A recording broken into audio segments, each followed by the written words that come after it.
यह वाक़या रहमतुल लिल आलमीन यानी सारे संसार के लिए रहमत की उस महान छवि को प्रस्तुत करता है जहाँ एक बेजुबान जानवर भी अल्लाह के रसूल सल्लल्लाहु अलैहि वसल्लम की दया पर अटूट भरोसा रखता है।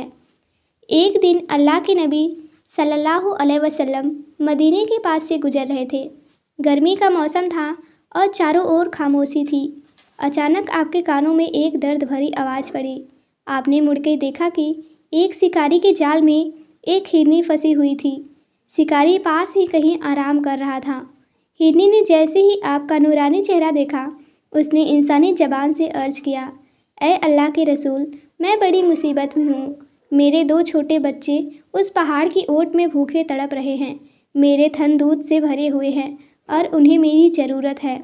खुदा के वास्ते इस शिकारी से मुझे थोड़ी देर की मोहलत दिला दीजिए। अल्लाह के नबी ने हिरनी की बात सुनकर शिकारी को बुलाया और उसे हिरनी को कुछ समय के लिए छोड़ने को कहा। शिकारी हैरान था। उसने कहा, ऐ अल्लाह के नबी, अगर यह जंगल में जाकर गायब हो गई तो मेरा नुकसान हो जाएगा। यह तो जानवर है, यह वापस कैसे आएगी? तब रहमते आलम सल्लल्लाहु अलैहि वसल्लम ने फरमाया, इसकी वापसी की ज़मानत मैं लेता हूँ। अगर यह वापस ना आई तो मैं इसकी जगह खड़ा हो जाऊँगा। एक नबी की ज़मानत पर शिकारी ने हिरनी को आज़ाद कर दिया।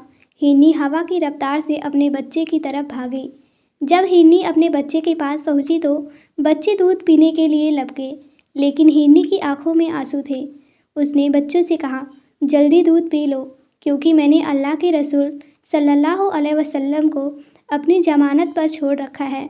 अगर मुझे देर हो गई तो मेरे नबी को परेशानी होगी। कहते हैं कि उन छोटे बच्चों ने यह जब सुना तो उन्होंने दूध पीना छोड़ दिया और कहा, माँ, जिस नबी की ज़मानत पर तू आई है उनका हक हम पर भी है। हम अपनी भूख सह लेंगे, पर तू फ़ौरन वापस जा ताकि नबी को कोई आँच ना आए। हिरनी तेज़ी से वापस लौटी और शिकारी के सामने खड़ी हो गई। शिकारी यह देखकर सन्न रह गया कि एक जानवर अपने वादे का इतना पक्का है। उसी समय वहाँ सहाबा किराम भी पहुँच गए। अल्लाह के रसूल सल्लल्लाहु अलैहि वसल्लम ने शिकारी से फरमाया, क्या तुम इस हिरनी को मुझे बेच सकते हो? शिकारी ने काँपते हुए कहा, ऐ खुदा के रसूल, आप पर मेरे माँ बाप कुर्बान, मैं इसे बेचना नहीं बल्कि आपकी खातिर आज़ाद करना चाहता हूँ। शिकारी ने उसी वक्त हिरनी के बंधन खोल दिए। हिरनी खुश होकर जंगल की ओर दौड़ पड़ी और जाते जाते जुबान पर ला इलाहा इल्लल्लाह मुहम्मदुर रसूलुल्लाह का जिक्र कर रही थी। शिकारी आपकी दयालुता से इतना प्रभावित हुआ कि उसने तुरंत इस्लाम कबूल कर लिया। करुणा की सीमा नहीं, अल्लाह के रसूल केवल इंसानों के लिए नहीं बल्कि हर जीवित प्राणी के लिए दयालु थे। यह कहानी हमें सिखाती है कि चाहे परिस्थिति कैसी भी हो, अपने वादे को पूरा करना चाहिए।